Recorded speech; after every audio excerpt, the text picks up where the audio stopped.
Hi, I'm Dave, Senior Product Trainer here at Imperial Supplies. Today I'll be talking about a tool in the Imperial line known as the pak-a-punch. The pak-a-punch is a tool that allows the user to easily cut a key for a vehicle without the need of an existing key. In this video, we will walk through all the items needed to accomplish this, as well as go through the process of cutting an actual key. To get started, you will need the pak-a-punch, a code book for the make and model of the vehicle, the proper vise, depth knob, and key blank.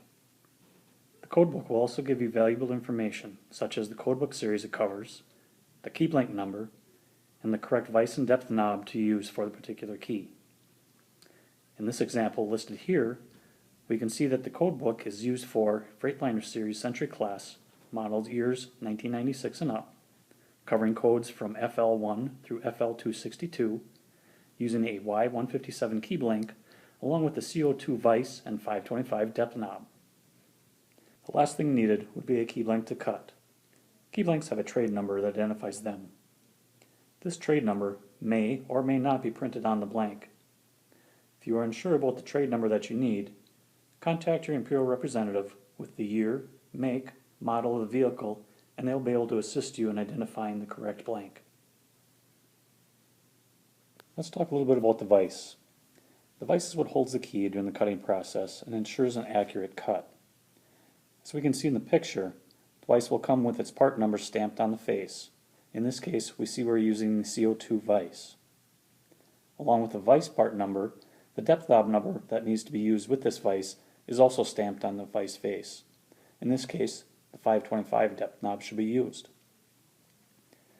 There are also graduation markings or vertical lines stamped on the face of the vise that indicate the cut position of the vise. We'll take a closer look at this a little later. Next, let's look at the depth knob. The depth knob adjusts the cutter head of the pak-a-punch up or down to set the depth of cut. As we can see, this depth knob, the 525, has cut settings ranging from 1 to 5. The higher the number, the deeper the cut. Now that we know what all the parts are, let's get prepared to cut a key. The first thing we want to do is load the key blank into the vise. For our example, we'll be using the Y157 key blank along with the CO2 vise. Looking at the vise, we notice the teeth along the top edge. These teeth help move the vise assembly through the cutting field. When we look at the back side of the vise, we'll notice a machined groove. This groove is where the blade of the key blank will rest, with the very tip tied against the stop. With the wing nut loosened on the vise, carefully slide the blank in the machined groove so that it slides behind the vise clamp. Push it all the way to the stop, while at the same time holding slight pressure downward on the blade. Turn the wing nut clockwise to tighten, locking the blank into place. Visually inspect to ensure the key blank is sitting in the vise level and that the tip is against the stop. Let's set the vise and key aside and install the depth knob in the back of the pak-a-punch. Secure the depth knob in place using the depth knob thumb screw. Once it has been installed, turn the depth knob to ensure that it rotates freely. Next, we will load the vise in the pak-a-punch. It is important to note that depending what vise you are going to use, the vise could load from either side of the cutter head. Remember, for our example, we are using the CO2 vise, and it loads from what I call the right side of the cutting head. Conversely, the FO1 vise loads from the left. Keep this in mind as we go through the following steps, as the cut graduation marks could be on the opposite side of the cutting head for the vise that you are using. So let's take our CO2 vise with the Y157 key blank installed in it and load it into the pak-a-punch. Make sure the teeth on the vise are pointed upward and the key blank pointed down. Insert the vise so it slides behind the vise guide on the front of the pak-a-punch. You may have to wiggle it slightly to get it to start. Once started, push the vise all the way through until it stops and will not go any further. Now, turn the silver knob on the front of the pak-a-punch so that the vise and key assembly move back outward until you feel a slight click. This is where we make the first cut. We can verify that the vise is in the correct position simply by looking at the same step from the back side of the pak-a-punch. When the vise makes the slight click, the vertical graduation mark on the back of the vise with the number 1 below it should line up with the side of the cutting head.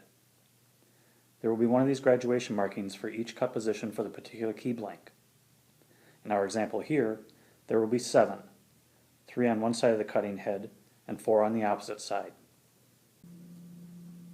There's one last thing to do before we actually cut a key blank, and that is to check the calibration of the pak-a-punch. To do this, simply install the vise and the key blank assembly into the pak-a-punch. Turn the silver knob to get it set to the first cut position, and then set the depth knob to position 1. Now go ahead and make a cut. If the pak-a-punch is calibrated correctly, the cutter should put just a slight nick into the key blank. This will be true no matter what vise or key blank you use. If your pak-a-punch is not calibrated correctly, contact your Imperial representative for information on how to recalibrate. So now that we are familiar with all the different components, let's actually cut a key. In order for us to do this, we will need the key code for the vehicle. If you do not have the key code, it is easily obtainable by calling the dealership with the VIN number. In our case, we are going to use the FL024 key code. Looking in the key code book, we find the FL024 key code. The code is followed by a series of numbers. These numbers represent the settings on the depth knob for each cut. The cuts are made from the bow of the blank to the tip. Let's take the pak-a-punch with the vise and key blank loaded in it and set to the first cut position.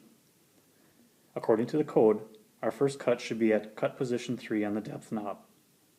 Turn the depth knob so that the number 3 is in the 12 o'clock position. Squeeze the handle and make the cut. Then advance the vise until you feel the next slight click.